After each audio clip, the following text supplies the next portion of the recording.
Radhe Radhe guys, তো জেঙ্কা আজকে যেতে যেতে ভিডিও করে নিলাম।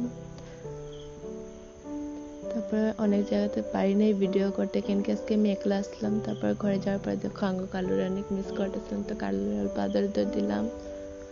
দেখো খালি ঘুমাইবো, সারাটা দিন পরে খালি ঘুমাইবো। তো তুমি করে আমি বেশি কিছু দেখাতে পারবো না আজকে, কেন কি আজকে বেশি ভিডিও বানাই নাই, কেন কি অল্প কাজে গেছিলাম আমি জেঙ্কাতে। তারপর দেখো এখন আদর দিলাম, উঠে নাই, এখন উঠছে। পিঠা দেখো আবার ঘুমাইবো।